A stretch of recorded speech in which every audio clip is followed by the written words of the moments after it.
Good morning, students. Today we are going to start with a new topic. So I'll start the new topic by giving you an example. Okay. Suppose you visited a shop and you're supposed to buy 15 pens. When you visited the shop, the shopkeeper showed you a pack of 20 pens.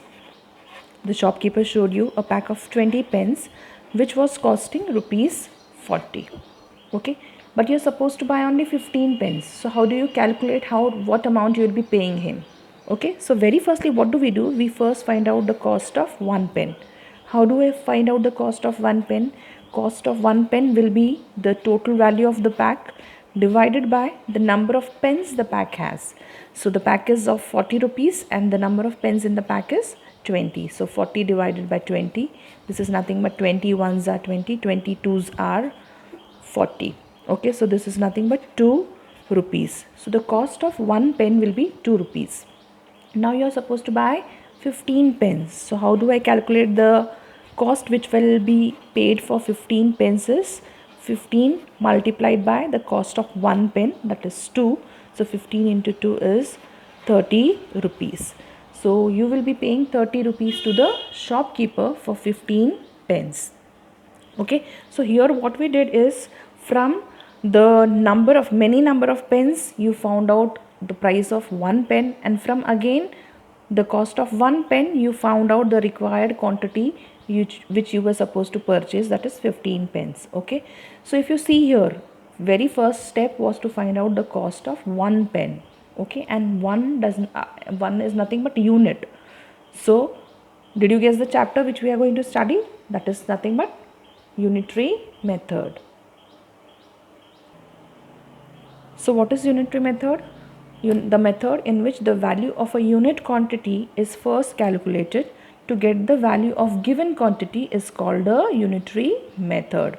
Okay, the example which I took, in which the price of 20 pence were given, you found out the price of unit quantity. Okay, unit quantity, you found out the price for one piece of pen, and then you found out the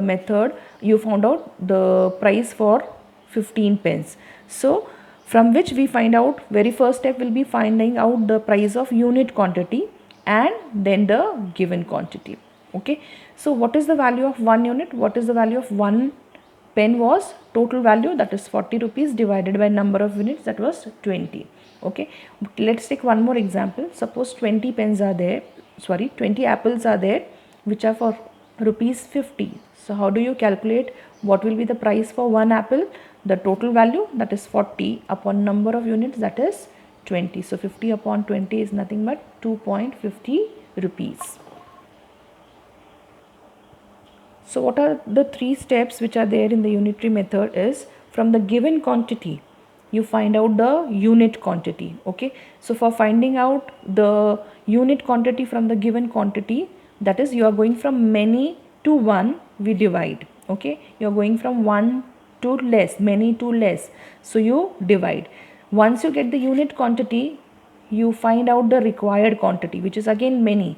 So from less you are going to more, so what do? You multiply. Okay, so always remember, when you are having a question related to unitary method, you need to find out first the unit quantity. The first step will be division, and from unit quantity you will be finding out many, so that will be multiplication.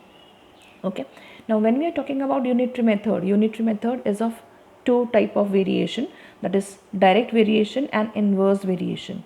What does variation means? Variation means change. Okay, the change can be of any type. The change can be either increase in the quantity or it can be decrease in the quantity. So what are that? Let's see in detail. First one, direct variation. So what is direct variation? Let's see with the help of few example. Suppose you buy more pens, so naturally the cost of them will be more. You will be paying more. In a school, if there are more number of students, so you will be having more number of teachers for teaching them. If you are traveling less distance, okay, the time required by you will be less.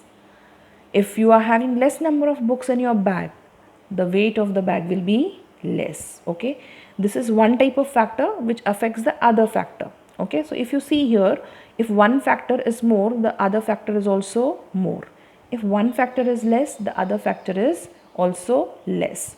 Okay, so both the sides, if it is more, the other side is also more. If the other one side is less, the other side is less.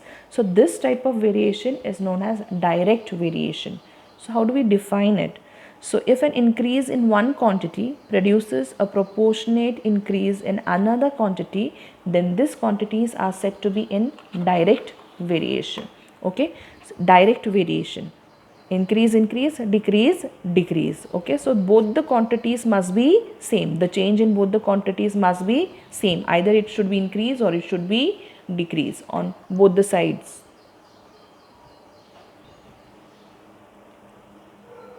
Next one, inverse variation.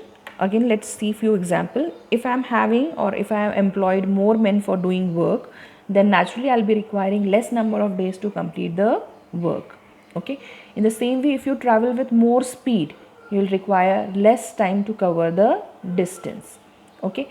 If you are putting less number of time per day for doing a task, naturally you will be requiring more days to complete the task. Okay, so if you see the two factors, one of the factor, if it is increasing, the other factor affected is by decreasing. Okay, if one side is more, the other side it is less. If one side it is less, the other side it is more. So how do we define it? If an increase in one quantity produces a proportionate decrease in another, one side increase, the other side decrease. So here if it is increase, the other side will be decreasing. If the first side is decreasing, the second side will be increasing. So this type of quantities are said to be in inverse variation. Okay, so always remember the change must in quantities must be different. Okay, either increase or decrease. So when you are solving questions on inverse and direct variation, it's very firstly necessary to find out which kind of variation does the question belongs to, whether it belongs to direct variation or whether it belongs to the inverse variation, because the type of calculation involved in both of them is different. So we are going to see more of this with the help of examples of exercise 7a.